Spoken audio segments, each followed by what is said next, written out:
Good evening, everyone, and welcome to another episode of Quaracters. It's me, your host, John Lennon. Yes, you might know me from the Plastic Ono band. You might also know me from the Beatles. Perhaps we will talk a little bit about that. I'm calling from Montreal, the Great Elizabeth Hotel, where me and my darling wife Yoko are having our second lie-in for peace. As we imagine, all of you are having a bit of a lie-in at the moment. I hope you're well and safe during this pandemic. Give peace a chance, everyone, and perhaps we'll all pull together. But one of the reasons why I came to Montreal after many, many years was to go to an improv theater. And when I was there, of course, I was cloaked and with glasses so I wouldn't be seen by the adoring fans. I saw a man with such gravitas and so much command of the stage, and it was a command that I hadn't seen since Beatlemania, really. This man is moving, he's shifting, he's very excited to speak. I remember at the end of the show, all the adoring fans and ladies on his arms, members of the press who wanted to take photos of him. It was such a grand show, and I thought to myself at this point, this must be the John Lennon of Montreal Improv. And I have him here tonight, the very, very talented, very, very famous, you know him very well, Thomas Barnwell. Thomas. Hello. Well, it's an honor for me to be here. And frankly, your introduction was a bit over the top, but thank you. Now, one thing, Thomas, that I pride myself in is actually my words and poetry, because they're very carefully selected. I'd like to think I'm not someone who's over the top. I use the appropriate amount of emotion and artful cadence required to express the meaning that I choose to express. And that night, Thomas, it reminded me of the Ed Sullivan Show. It reminded me of Hamburg. It reminded me of all the women and men and bartenders and everyone who wanted to mob us. And I thought to myself, Thomas, how do you deal with the fame? Well, up until now, I haven't had to deal with it. It's a pretty low-key endeavor, John, and but I'm happy to have won over your artistic sensibilities. So, Thomas, just quickly, how does it feel to be interviewed by a Beatle? I have to say I'm a bit nervous. I mean, I've always been a huge fan of you and your work, and it's, really, I can't believe this is happening to me. Do you have perhaps a favorite song? I do. I like Stardust. Oh, favorite song of yours? Yeah, I'm sorry. That's not one of mine. I was about to say. Okay, that's Hoagie Carmichael.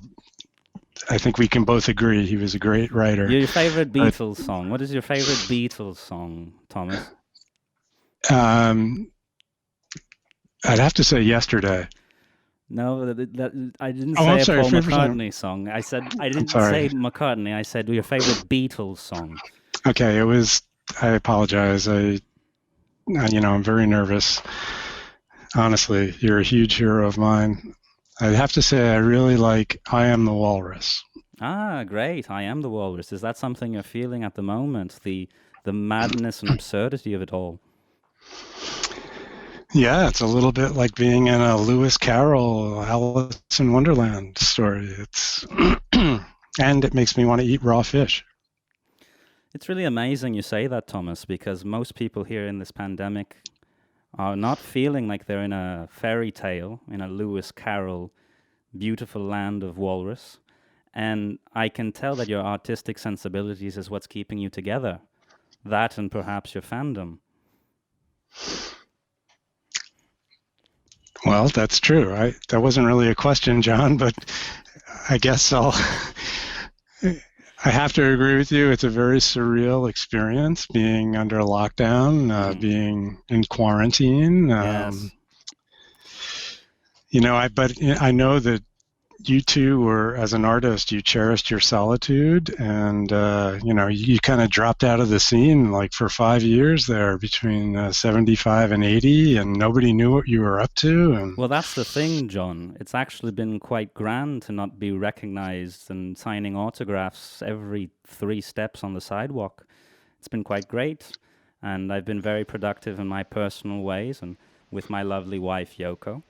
And one thing I wanted to say, Thomas, is that honestly, you must treasure this solitude, because when you go back to the stage, the fandom might be too big to handle, like it was for me. Hello. it could be. Oh, Hello. Am I on the radio? you're on the radio. This is Am I on Characters the with radio? John Is this Lennon. the radio? Am I on with Thomas Barnwell? Thomas Barnwell is here. It's Characters. That's- The improviser? Oh my God! Yes, Hello. I'm Elaine Batchnick. Thomas, I'm your biggest fan. I saw you. The other week at the Montreal Improv. You did this one sketch. It was hilarious. You played a boat. Yes, I remember that. And you were leaking. It was hilarious. Oh, thank you, Elaine. I'm so happy that you remembered. Thank you, Elaine. Can you turn down your radio, please? We're getting a little feedback. Are you really getting feedback? No. Oh. Yeah, You were doing a bit. I was doing a bit. Your improvising brain. It was very funny. Ah. You know, actually, Mr. Elaine, I've been called one of the funniest Beatles, perhaps. Maybe you've seen me on The Tonight Show. I'm sorry. Who are you again? And John Lennon from the Plastic Ono Band, and also formerly the Beatles. Oh, with Yoko Ono. Yes, Yoko. Yeah. She's one of my favorite musicians. You know, she's just so brilliant. Did you hear that, Yoko? You have a fan. Her voice, and okay, thank you. So Thomas, tell me more. So you're not from Montreal, from what I understand. That's correct. I'm an immigrant to these shores, and An immigrant. It's hilarious. Go on. Sorry. yeah. I'm also an immigrant. I'm from Britain, from Yeah, I England. can hear that. I can hear that. Yeah. That's fine. I'm And from New York originally. Yeah. Wow, New York is so big. I love Yeah. New York. I've been living here for the past 5 years with Yoko. New York City, bright lights, John Right. Lennon. Yeah, thank you. Yeah. I'm from Just to Long jump in, Island I think myself. that question was directed to me. But yeah, I really enjoyed New York City, and the great thing about it is, I can live there kind of anonymously, and nobody. I find that incredibly hard to believe, Thomas Yeah, Barnwell, wow. that you could live anywhere anonymously. I saw this other scene with you at Montreal Improv where you were playing, you were roommates. You had a roommate, and you were upset with your other roommate because they didn't do their chores. It was the most original thing I'd ever seen in my life. Where do you come up with these ideas? Elaine, that's the beauty of improv. It all comes to you in the moment. I imagine it's sort of like musical inspiration, Very but much times so. 10, times 10. Well, It's, Like, Well, listen, I feel as a musician, I respect all the arts, and there's a very improvisational aspect to music, especially to the White Album, which is perhaps an album you're familiar with, Elaine. no, I only listen to albums that have colors on them. Ah, yes, well, Sergeant Pepper, however, Like is Blue by Joni Mitchell is a great album, or that Yeah. Metallica album, the black one, is Yeah. great, or the Spinal Tap album, the black one. or Weezer, the Weezer. Green Album. Yeah. So White, that sounds kind of bland to me too. Yeah. But I'm sure it's great. Colorless, I think. Yeah. Some people say white is all colors. I don't know. Can't believe everything you hear. well, listen. Anyways, it's a pleasure, Thomas, again to. It's really a pleasure. Thank you, Elaine. Thank you. But we have a new segment on this show, which I've decided to introduce at the moment, and it's called "Ask John Lennon a Cool Question." So perhaps if you are familiar with my work and with the people I've partied with and many other such things, you might want to know my experiences with David Bowie and Mick Jagger and etc. Yeah. I have a question for you, Mr. John Lennon.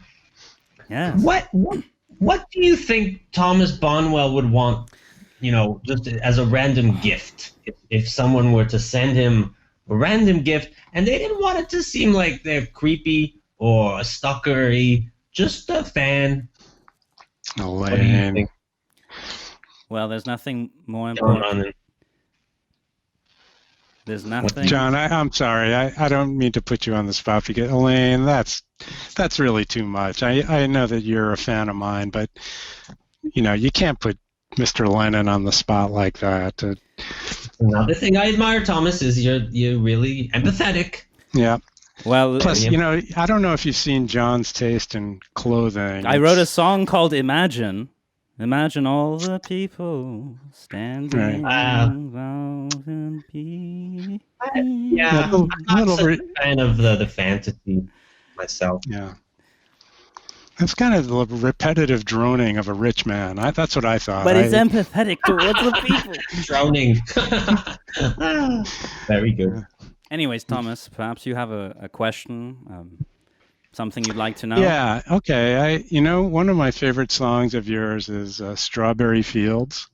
And of course. I know that you did lots of funny things, like you couldn't decide, you wanted to play it fast and then slow, and then you had the producer splice the fast and slow versions together.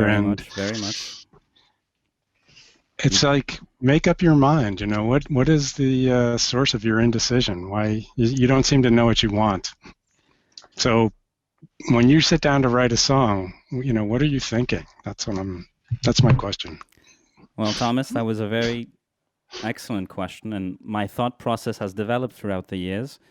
At the beginning, they were just love songs, and they were just songs about love and about girls, and later on, after I met Bob Dylan and had a lot of experiences with poetry, and as I got older, because simply getting older, you get wiser, I developed a fascination for really focusing on my words and really creating images that I thought were artful and beautiful.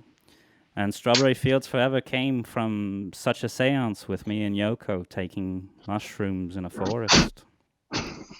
I bought some strawberries the other day, and they were just beautiful. They were, when they're perfectly ripe and they're sweet and they're not too expensive. Elaine, I am right with you on this. I hate those giant strawberries that they import from the States. They're big and colorful, but they have no flavor. I like the small ones from Quebec. They're nicer. That's right. Local. Think local, buy local. Forever. Well, yes, but Strawberry Fields doesn't exist. Well, that might explain your indecision with the music, because it's, I didn't know what to make of it. It was a hash, really. I thought you said it was your favorite song, Thomas. You're treating it like it's an octopus's garden. I think there's a germ of a great song in there. If it needs to be punched up a bit, like if you could add a big horn section. I agree with you that the Beatles is not my greatest work. Are you familiar with the Plastic Ono Band? I am. I think mostly the Ono. Yoko. Yoko. It's me singing in most of the record. It's not Yoko. I don't think that's true. Mother, well. Isolation. I like the one that goes like.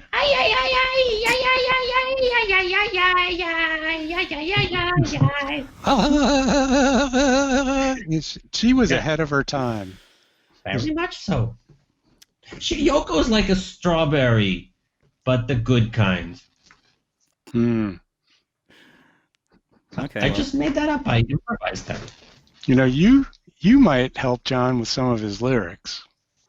No, I don't believe that's something. Well, John, I don't want to. I don't want to. I do write a little poetry. Is that one again? Is that what you are? Are you a poet? Is that why you're calling? Well, you're an artist. By profession, I'm I design shopping bags, but But I do write a little poetry as well on the side of the shopping bags sometimes. You know, things like "Take me with you, don't forget me." I've seen those bags. Those are No way. beautiful. Have you Those seen are beautiful. Yes. Thomas Barnwell has seen my bags. So you design Oh, bags that are friendly for the environment. Yes I and feel- no. I designed some that are friendly and some that are unfriendly, depending on your tastes. Some that are a multi-use, single-use, and some you can't even use at all. now, John, Well, I think remember that's when you did terrible. that? You did that event where you and Yoko were in a bag in Vienna. That bag Maybe, was completely biodegradable. well, maybe you could use one of Elaine's bags with some of that beautiful poetry on the side. I was in Vienna once, and I had the most delicious beer. That's where you did the Oh, bag all right. event, John. Yeah, Just yes. it was so cold, the beer, and I asked the gentleman, "How did you get it so cold?" And he answered in German. I didn't understand what he was saying.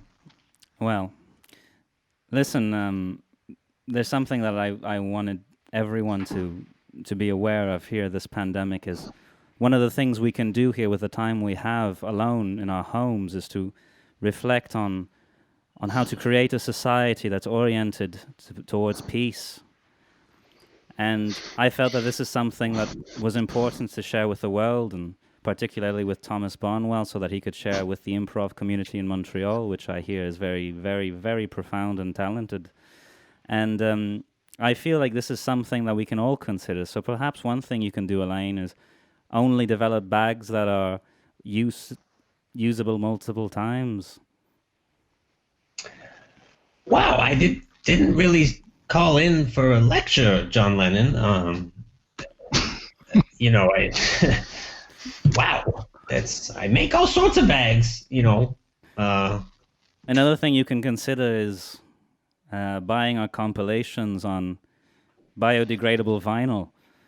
It sounds better and it's good for the environment. yeah. Well, I might want to throw them in the trash.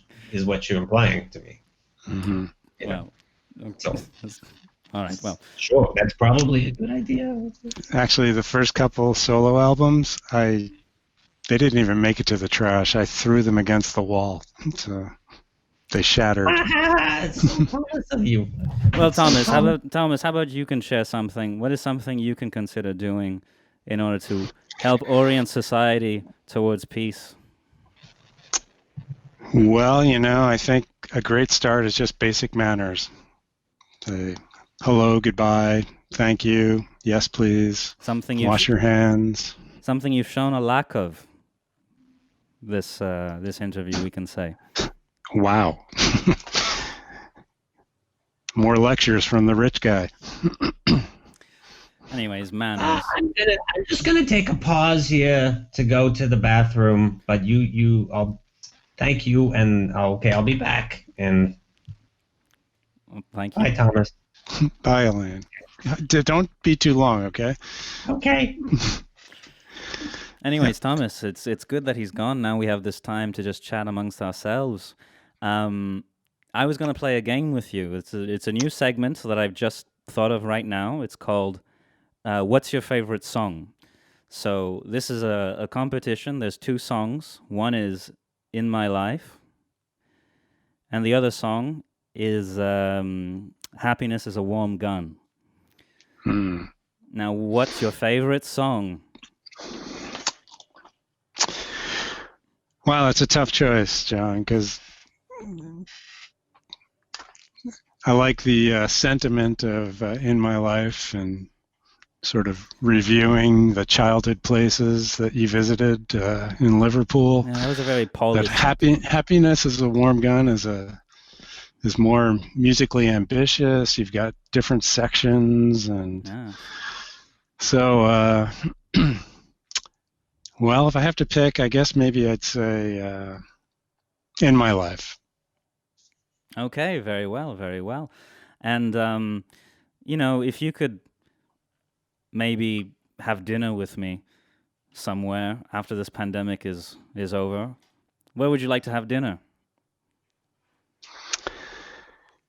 In New York or Montreal or anywhere? Oh, there's a knock. It's Great Elizabeth Hotel security. Oh, yeah, Miss- just 1 second, Mr. Thomas. Lennon, is Yoko, if you could open the door, please. Yes. Hi, Mr. Lennon. So you've been here for 2 weeks, and when we asked you to pay your bill, you just signed a piece of paper and gave it to us and said that is worth more than your wildest dreams. And that's funny, but I'm afraid we're going to need some payment on the room, or we're going to have to kick you out. Sorry if I'm interrupting something here, Mr. Lennon. So what currency is greater than dreams? We take Canadian here. One thing that I'm trying to impose here, if you don't mind, is, or rather, one thing that I'm trying to get forward is a lie-in for peace. We're trying to orient a society towards goodwill and a cashless society. And perhaps if you join us, you two all right. Just pay us when you can. I don't want to hear it. Okay. Wow. Here. Just call Paul. Yeah, I Paul. called Paul. He said to not listen to your shit anymore. Just he would, the twat. Will you? Okay. Anyway. Imagine no possessions, huh? Wow. I mean, you almost invited me to dinner there, and you can't even pay your hotel bill. I don't know what's going on, John. Listen, it's something I'll have to communicate with my manager because obviously there's something with my accounts. Anyways, Thomas, I wanted to also ask you, or perhaps, you know what, I've asked you enough questions. Perhaps you can ask me one. It can be about anything. This time it can be about something deeply personal. It can be something that I've never spoken about before. Wow. Okay. I'm always interested in the lives of famous people, how fame has changed their lives. Like you went from, you've been famous for most of your life since you were a young man in your 20s, and, a level of fame that very few people ever attain. I mean, is that what explains your totally unrealistic view of money?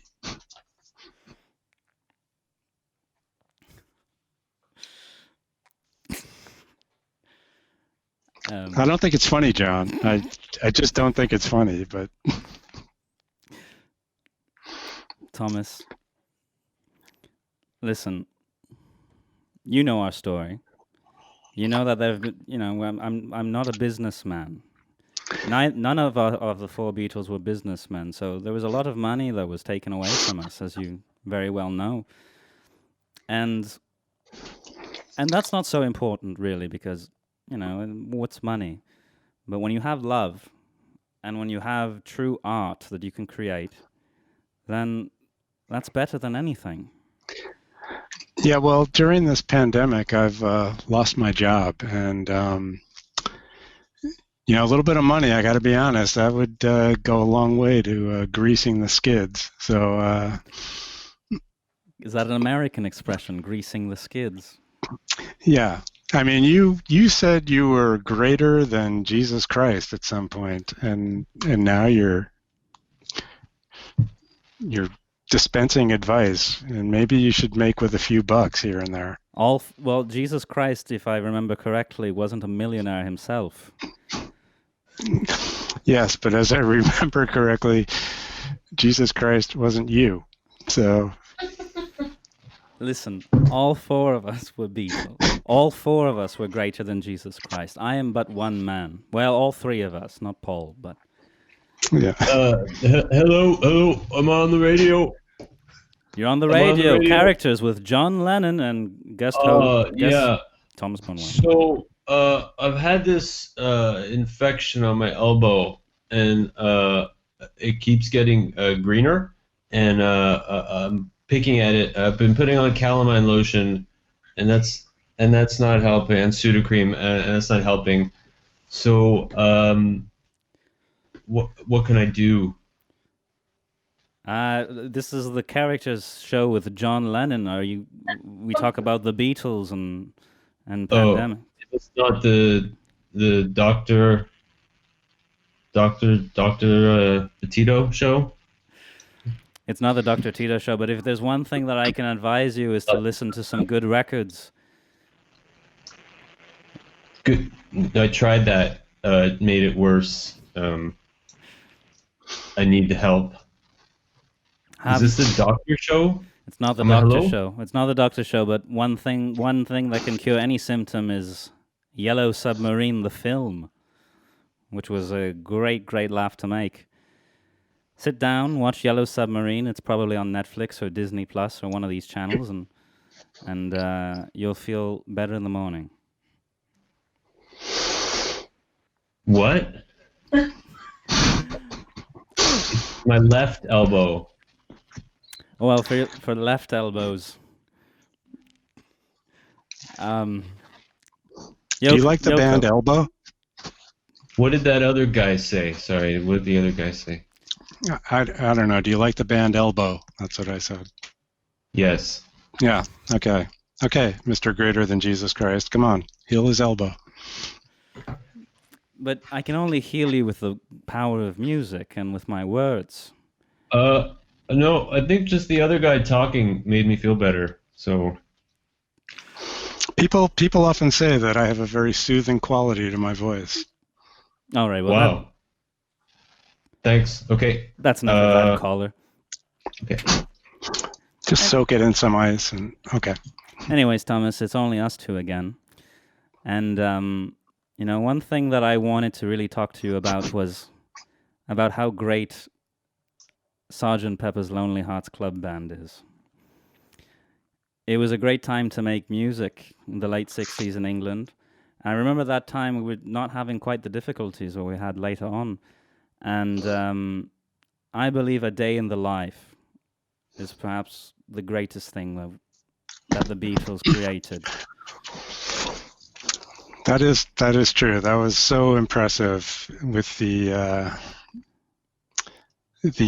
orchestration, the brilliant use of the orchestra at the end. But for me, the best part of that song are the 8 bars in the middle. The woke up, fell out of bed, tried to come. No. It's like a... Thomas, that is Paul. That's Paul. That's not me. Hello, That's I'm back. Paul. Elaine. I'm back. Hello, Thomas. Elaine, I was getting worried actually. No, I'm okay. I'm okay now. I'm good. How are you, gentlemen? It was quite great when you weren't here. I could speak with Thomas. We had a great chat. Thomas is so great. Elaine. I saw this other scene that you were pretending to be married to somebody who was a man who was playing a woman, and you were deciding where to go for your honeymoon, and you decided to go to Disneyland.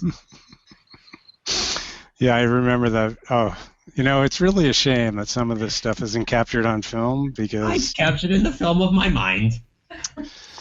That's all I can ask of you, Elaine.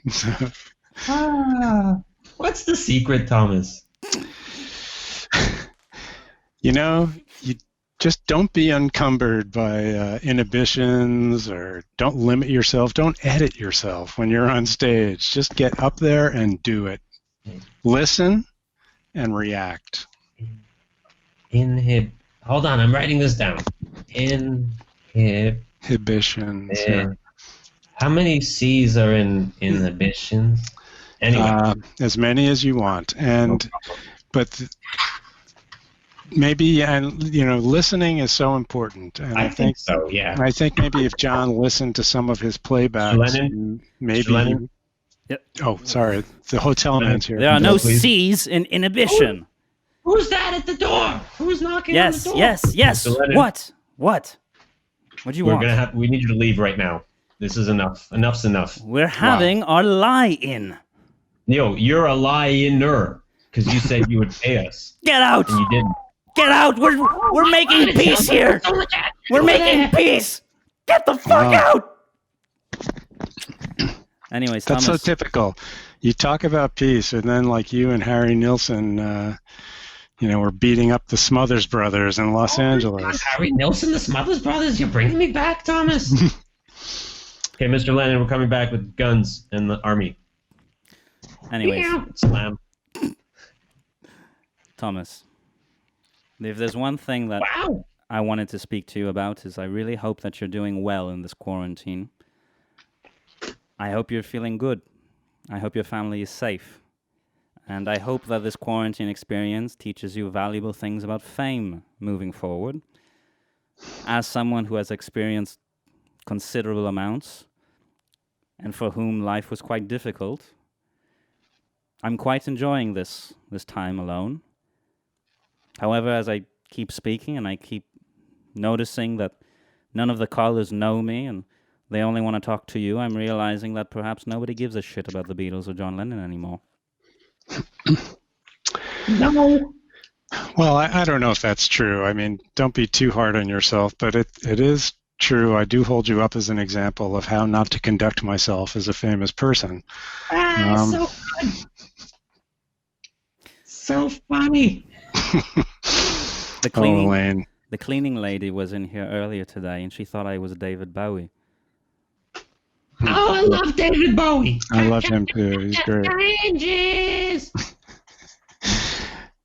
Changes. No one who calls knows me. And this bruises your ego, apparently. It does, Thomas. It does. And perhaps you can help me out. Ground control to Major Tom. Ashes to ashes. Major Tom is Barnwell. How about Julia? Do you know that one? That was about my mother. I do. Did David Bowie cover that? I don't think so. No, he didn't cover that. A great album of covers called Pinups. That was a great one. That's true, yeah. Oh, hello. Yes, is this the doctor show? Yeah. Oh, yeah. So the elbow thing's happening again. It's this not time on the other elbow. the bloody doctor show. I hope it's not bloody. It is bloody. Ooh. Who's that? Who's that? It's Dr. Winston O'Boogie. Oh, good. So now it's my knees too, and all my joints really. Oh, is it pussy? Yeah, it's really, really pussy. Oh, I know just the thing. Just dip it in some salted water. That's so true. Epsom salts will do a world of good for that. Oh, thanks. You're welcome. John, you shouldn't be encouraging people to call in with their health problems. I don't believe I've ever done that once in the 35 minutes that we've been speaking, but something that I've been quite impressed by in the past 5 seconds, Alan, is that you seem to have some medical knowledge. And perhaps that is something that you can use to help better serve society towards a peaceful... Oh, I saw one scene, Thomas, where you played a doctor. It was so convincing. Yeah. And you were a doctor who was bad at doctoring. Why do you come up with these things? You know who I also saw? I also saw in that scene another doctor, a paramedic with Ian Astrakiza. He seemed like a very good, funny man. Ian Astrakiza. It doesn't ring a bell. Anyway. Well, you remember, John, that Dr. Winston O'Boogie was one of the pseudonyms you used on the Walls and Bridges album. Everybody knows that. And so you've claimed to be greater than Jesus and a doctor. It's no wonder that people are going to call you up with their health problems. Well, honestly, this episode hasn't gone at all as I expected. I blame myself. Why'd you do that, Thomas? I guess I haven't been sufficiently sycophantic. You know, that's why the Beatles ended. That's truly why the Beatles ended, because I couldn't stand the lack of love, and now I'm realizing that that's what I cherish most. The fans. Appreciate your fans, Thomas. Thank you. You know, I haven't met Elaine, but I would love to take her to dinner. I'm fainting. I'm dying. I'm fainting. I'm dying. Okay, I accept your yes. Elaine, I'm fainting and dying. It's really a pleasure for me to meet a fan. Are we going for real dinner or improvised dinner? Both, either way is good for me. I'm happy with either one. You choose. Okay. You choose my treat. Well, then I'll go for real dinner. John, do you want to come along? Yeah, John, come. Really? You'd really invite me? Come together. Yes. That's quite good. That's quite good, Thomas. I'd bring Yoko. Would it be like a double date? I'll bring Yoko. Yoko, do you want to? Presumptuous, Thomas, but you know. Yoko. That's fine. Do you want to come to dinner? Is she in the bag? No, but she's only communicating with her eyelids. It's something that we've started the past couple of weeks to spice things up in this quarantine. She is so brilliant. She is so brilliant. Keep talking. She's blinking in Morse code. She's saying yes. Yes, we'd love to. We'd love to go to dinner. Anywhere you'd like to go. Well, it's Elaine's choice.